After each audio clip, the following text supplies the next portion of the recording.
Need to put a red light on the front of this thing. Rudolph! Day 6. Today is made for favorite TV movie. Today is favorite made for TV movie. Today is I can't say this.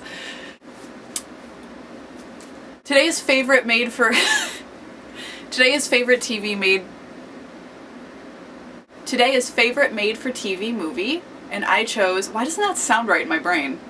I chose Grey Gardens, mother darling. I chose it.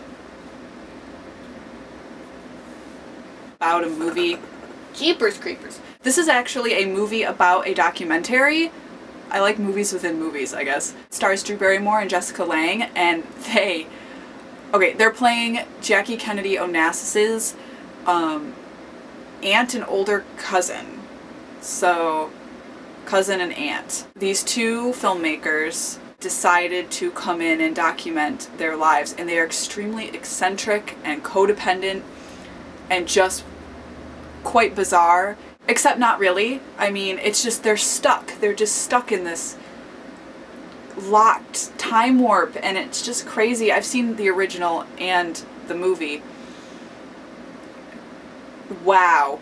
I do prefer the 2009 Drew Barrymore one only because you get backstory on them. You see how they got to where they are in a way that the real documentary didn't touch on. It's just fascinating, and the performances are spot on. I'm a huge fan of biopics. I love them, and even if I'm not a fan of the person the movie's about, I watch the biopics. It's a thing that I do. It's interesting to me. The documentary did not feel really exploitive, which is odd, and neither does the movie. There's a sense of respect through the whole thing. I mean, these people are weird, but there is a sense of respect through the whole thing, and just you see how this could happen. Just kind of a taboo relationship and so unhealthy, yet you see how it can happen, and you understand where they're coming from in a way. These people were just all they needed in life. They're like soulmates, this mother and daughter. They're both named Edie Beale.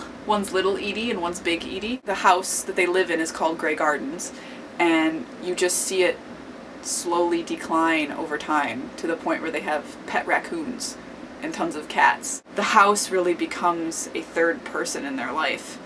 You know, it's them in the house. They can't leave the house. The house has become their world. It's like folie à deux, I'm not sure how to say it, the madness of two. The mother is legitimately not right, and the daughter picks up on that, and so they become enmeshed. Little Edie wants to leave. She wants a life of her own, and she never can break free from that. She can never like find her own way. And Big Edie has a lot of regrets and a lot of serious issues. Also, the movie clearly is a little more fast-paced. There's a little more going on than the documentary. Once you watch the movie version, though, you're going to be really interested in watching the original, so I suggest you watch them in that order. I feel like that's the better way to go about it, even though it's backwards. For us today, I feel like you'll get more out of it that way. If that's just a personal thing, I don't know. That's the way I watched it, so maybe that's what I'm impressing on, but it's really interesting just to think of things that could have happened, scenarios that could have happened in their lives. I'm very interested to know your favorite made-for-TV movie, so let me know, and I'll see you tomorrow. Goodbye! Do aardvarks even make a sound?